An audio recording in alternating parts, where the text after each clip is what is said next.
Now, from Wish TV, your local news source, this is All Indiana Politics. Good morning and welcome to All Indiana Politics. I'm Garrett Bergquist in for Phil Sanchez. Democratic governor candidate Jennifer McCormick has barely 2 weeks to convince party delegates to endorse her preferred running mate, Terry Goodin. Goodin will have to overcome votes from his legislative days against same-sex marriage and access to abortion services. I sat down with both candidates to talk about their push to recruit delegates and Goodin's vision for the office. And joining us now are Democratic nominee for governor, Dr. Jennifer McCormick, and her preferred running mate, former state representative Terry Goodin. Welcome to you both. Hey. Thank you. Thanks for having us. So, Dr. McCormick, let's begin with you. You spent a couple of months vetting potential candidates for lieutenant governor. What was it about Representative Goodin's resume that put him over the top? Well, for me, it's about character, it's about a commitment to Hoosiers, and it's also about credentials. And so looking at the responsibilities of that lieutenant governor and considering all the years of experience that Representative Goodin had at the State House, for me, it was an easy choice, and he is a perfect fit to be the next lieutenant governor for the great state of Indiana. And on that note, Representative, what led you to accept the request? Well, my last 2 years, I've been an advocate for rural Indiana with the USDA, United States Department of Agriculture. And I'm not a career politician, so as I traveled around the state, I was really disturbed by what I've been seeing in our small communities, our small towns. And for some reason, it seems that they've been left behind in a lot of places. And that really disturbed me. And I think I can make a big difference with my experience at the State House and my experience with the USDA and other life experiences. I think we can move Indiana forward and go in the right direction. How do you view the office of the lieutenant governor? I view the office of lieutenant governor as being the support system for the governor's office, and we have the same platform, the same ideas. We follow a path and a direction, and with good leadership like we would have with Jennifer in the governor's office, we could have a great program, and I'm willing to be the team member of that, the captain of that team. So, Dr. McCormick, as of this recording, we're about 2.5 weeks away from the state Democratic Party convention. How do you shore up enough delegates to ensure that Representative Goodin gets the nomination? Yeah, we feel confident in that, and we welcome. I mean, it's a process, it's democracy, and so we understand that others can throw their name in, and we've had a lot of conversations, so hitting the phones, talking to a lot of people, being really good listeners, which Representative Goodin has been, and so, you know, we know what we're up against, and so we're just going to continue to work hard and do our part, make sure that the delegates feel comfortable to make the right choice. Representative Goodin, you voted in favor of a resolution against same-sex marriage and in favor of abortion restrictions during your time in the State House of Representatives. Mm-hmm. Now, you apologized for those votes at the initial news conference with Dr. McCormick. Are you concerned, though, that more progressive members of your party might not accept that apology? Well, I think if you're a lifelong learner, I think you will accept that, and you'll understand that as people grow older, we get a few more gray hairs, that sometimes we look back and say, hey, we probably didn't make the right decision there, or I didn't make the right decision here or there, whatever. So I think most people understand that. As we move through the whole process, I feel very confident in folks doing that, because I've had a lot of outreach from myself, reaching out to folks, and also folks reaching out to me, and they understand that I'm sincere. They know that when Terry Goodin says that's what it is, and that's what it is. The lieutenant governor chairs the board of directors for the Indiana Housing and Community Development Authority, and that agency's purview includes rental assistance and some other forms of homeowner assistance. How would you approach the role of lieutenant governor as it pertains to Indiana's housing crisis? Well, you know, you just said it. There is a housing crisis in the state of Indiana. I think the state of Indiana needs to take a direct approach and try to figure out how to fix that. And as I traveled through a lot of those rural areas and even the suburban areas and into the urban areas, we said there's a housing crisis. It's just not in rural Indiana. It's all over the state. It's in every category of our communities. And what we need to do is we need to figure out the most efficient, effective way to create good homes for people to live in, and those working class homes is a big focus. There's the real deficit of homes for those folks who are working class Hoosiers, and we've got to figure out how to fix it. Hey, if you got a problem on the farm, you fix it. You don't continue to let it go on and on. So we've got an idea and a plan to be able to do that, and as we move forward, we've got it figured out, and we can get it done. Tell me about how you would approach the office's Secretary of Agriculture duties. Absolutely. So growing up on a farm, raising beef cattle now on the farm, I think the most important thing that farmers will tell you is that they just want someone to listen to them and let them explain what their hardships are and what kind of concerns they have. And I've got 2 ears and 1 mouth for a reason, is what my grandfather told me. So as we move forward, I'll make sure that I listen very closely and attentively to those farmers, because farming is unique. And what a lot of people don't understand is a situation or a problem on one farm is not necessarily the same situation or problem on another farm. So that's why farmers really want someone that will just listen to them and try to help them figure out opportunities to help them be successful. And you know what? Hoosier farmers don't just feed the local community, that we feed the world. So it's very important, and that's a very important topic for the Lieutenant Governor's office. How would you approach the role of Lieutenant Governor as President of the Senate if Republicans maintain control of that chamber? You would only have a tie-breaking vote. Right. Well, as we move forward, my 20 years of experience in the House of Representatives will give the experience I need to be able to walk out into the Senate on day one and conduct business. I spent half of my tenure in the State House in the majority, where the Democrats controlled legislation, and I spent half of my career in the minority. And I understand how the minority-majority system works in government and in the legislative council side. So I will work very attentively, and more importantly, I'll be working for all Hoosiers as we work through the process. So that is going to be one of the strong points on my resume for Lieutenant Governor. Hey, I've got the experience to be able to walk in there for the first day, and we can take off and get things moving in a positive direction. Would you continue Lieutenant Governor Suzanne Crouch's work on mental health advocacy? You know, I absolutely would, and I would probably go ahead and pump it up even more. I think we've got a real issue in all of Indiana, and there's a lot of communities where they're trying to figure out and struggling with addiction and a lot of other issues that come along with that. So that has got to be a top priority in the state of Indiana, not just for the governor's office. That's got to be the lieutenant governor's office. That's got to be the Secretary of Education's office. Everyone really needs to focus on the mental health issues in our state, because they affect everyone. Dr. McCormick, you were a Republican until 2021. Representative Goodin is, as we've discussed, a much more conservative Democrat.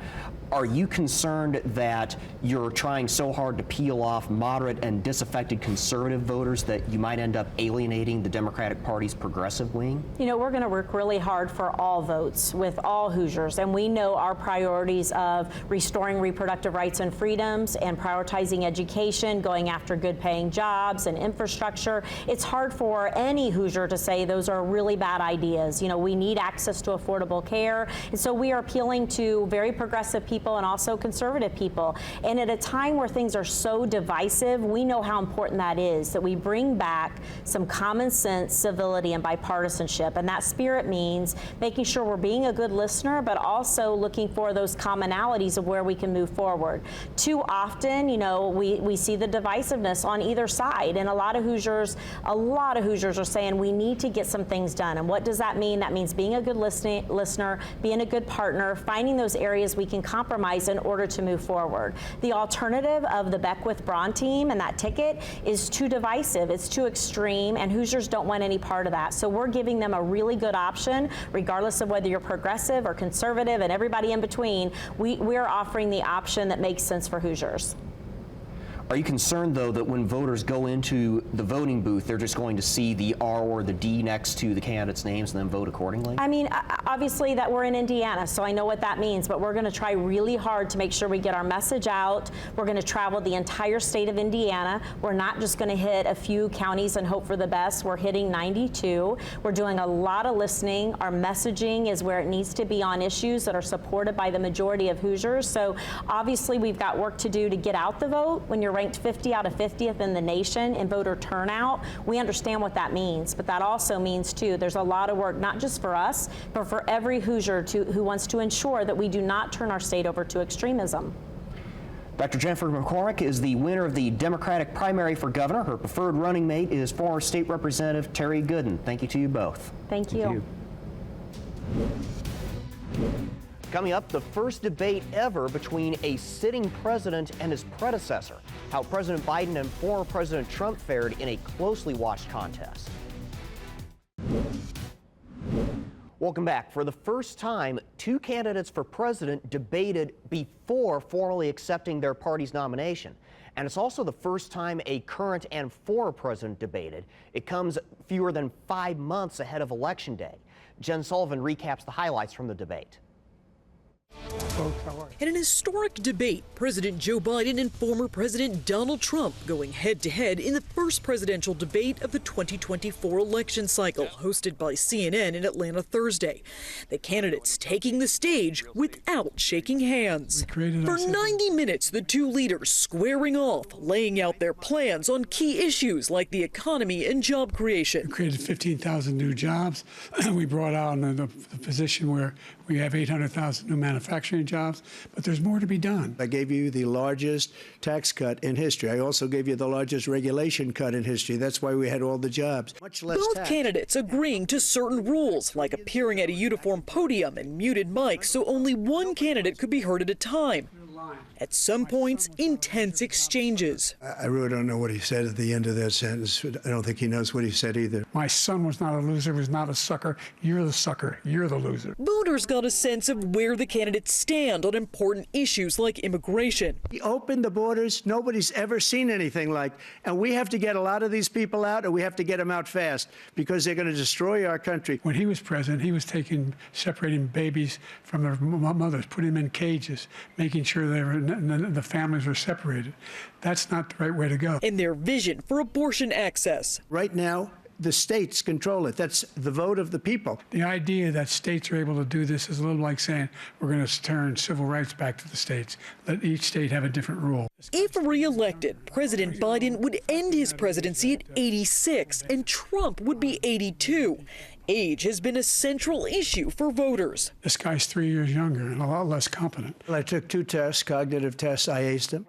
I'm Jen Sullivan reporting. Coming up, Indiana's best political team on the first presidential debate of the year, and some potentially worrying poll numbers for Mike Braun. Welcome back to All Indiana Politics as we welcome in 2 members of Indiana's best political team, Democrat Kip Tu and Republican Tom John. Let's begin with the CNN debate simulcast live here on Wish TV. Tom, several analysts going into this said this would be more about performance than talking points. Will what we saw on Thursday night change anyone's minds? Well, I think it confirmed people's minds that President Biden is failing. And I think there are a lot of, all you got to do is look around the news and the internet, even NPR calls him into question, that the fact is he had a very poor performance. President Trump stayed on message and stayed pretty clear.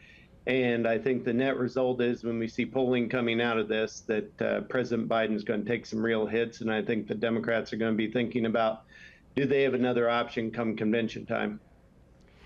Kip, I want you to briefly address that another option issue, but also a number of Democrats, including yourself, have said President Biden didn't do well in that debate. Now, we're still 4 months out from the election. Does that give Biden time to recover, and how does he do that?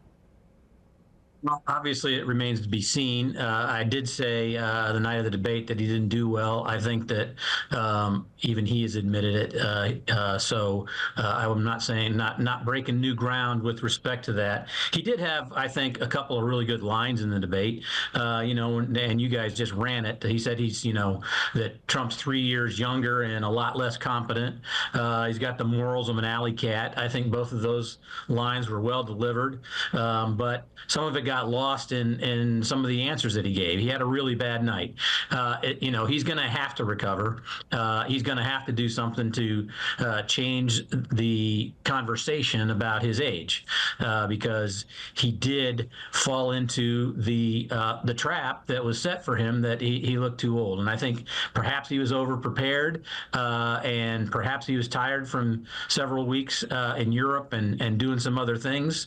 I still think he's one of the best presidents we've ever had.